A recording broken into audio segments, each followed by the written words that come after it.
What's up, guys? Yeah, I know, it's been a while. The last time we dropped anything was way back in 2024. We got hit with copyright strikes, shadow banned to hell, and the algorithm decided we were too spicy for the public. But guess what? We're back. And this time, we're not playing safe. So if you've been wondering what happened to Hillbilly Hub, well, we decided to change things around. We're lighting up the madness, exposing the narratives the left keeps imposing on America. We're diving straight into politics. Real talk, none of that sugar-coated, corporately approved BS. Like, just look at New York, man. Socialism just touched down like. Rent controls wrecking landlords, illegal immigration's treated like charity work, and identity politics is the new religion. And people are clapping for it, like actually clapping. So yeah, we're here now, and we're talking about it. This is the space where the things you're not supposed to say, we say them. This is LUME. Let's get to work.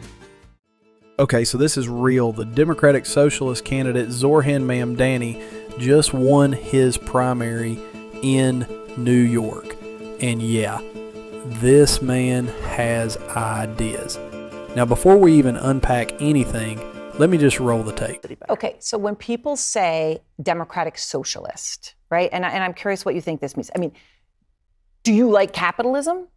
No, I have many critiques of capitalism. And I think ultimately the definition for me of why I call myself a democratic socialist is the words of Dr. King decades ago. He said, call it democracy or call it democratic socialism. There must be a better distribution of wealth for all of God's children in this country. You heard that, right? This guy, born in Uganda, raised in New York, is literally saying he doesn't believe in capitalism. Like, just pause for a second. That's not some vague critique or policy debate. That's a full-on rejection of the system that built the very city he's trying to help run. But America, the idea of America, was literally built on the backbone of capitalism. Free markets, competition, private property, risk and reward. Whether you like it or not, that's the engine. Like, bro, this ain't Kampala in the 70s. This is New York City, the economic capital of the world. You can't just toss capitalism in the trash and expect Uber to still work tomorrow. And what scares me is he's not alone.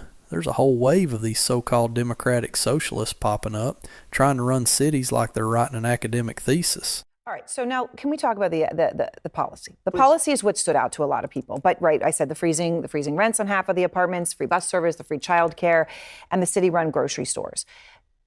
How do you pay for that? Let's go through it. So for the first thing, freezing the rent, that's not something that requires any fiscal output from the city. It's something that's determined by the Rent Guidelines Board, composed of 9 members. The mayor picks each of those members. They determine each year whether rents rise or whether they stay the same. The previous mayoral administration froze the rent 3 times. So this has clear historical precedent. When it comes to city-run grocery... Even Adams. You're saying Adams. No, this is prior to Adams. Okay. He's the current one who has raised it 9% on those same New Yorkers, pushing them out of their homes. City-run grocery stores, I proposed a pilot program of 1 store in each borough. These are 5 stores in total. The total cost of this is $60 million. This is less than half the cost of what the city is already set to spend on a subsidy program for corporate supermarkets that has no guarantee of cheaper prices or collective bargaining agreements or even accepting So SNAP you're not or WIC. looking at some like Soviet Union grocery stores on every corner that are going to be run by the government. No, what I'm looking at is how to solve the very clear twin crises of affordability when you go to the grocery store and food deserts, which disproportionately impact Black and brown New Yorkers across the 5 boroughs, where I've heard directly from New Yorkers who say, why is it that I can find 6 fast food restaurants in a 5-block radius, but I can't find a place to buy groceries? But five boroughs, 5 grocery stores, but that can't be the goal. Well, I mean, the idea is the goal you want them on every? No, but in New York things do go. There's a nail salon on every corner. There's a grocery store on almost every other corner. I think ultimately I'm guided by outcomes. If this pilot succeeds in guaranteeing cheaper groceries, as I think it will be, then yes, it should scale up. If it doesn't succeed, then no, it shouldn't, because what New Yorkers want are results. And then it comes to making buses free and universal childcare. Right. These are things that cost around $700 million and let's say about $5 or $6 billion. Significant amounts of money. Huge amounts of money. But have to be understood in the context of a $113 billion municipal budget. You heard that? This isn't just some side note. That's a foundation of his political vision. So what's the plan, huh? What's this utopia going to look like?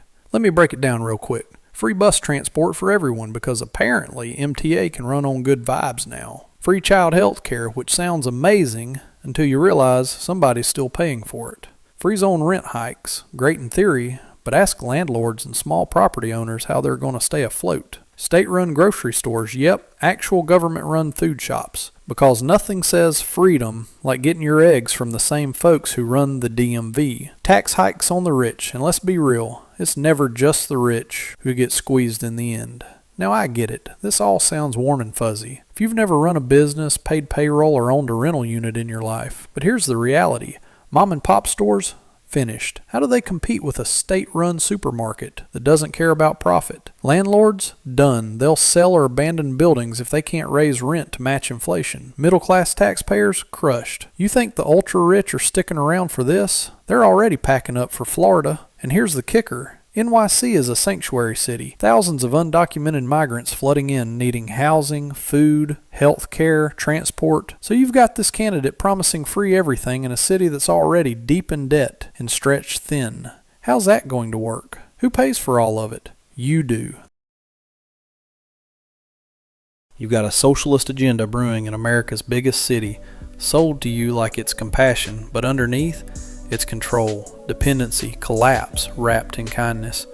And if no one calls it out, we'll all be living in a city run by theorists instead of realists. This is just the beginning. If you're tired of the lies, the spin, and the same old puppet shows, hit that subscribe button. Because here at LUME, we're not playing nice. We're burning through the noise and telling it how it is. Subscribe, share, comment. Let's wake some people up.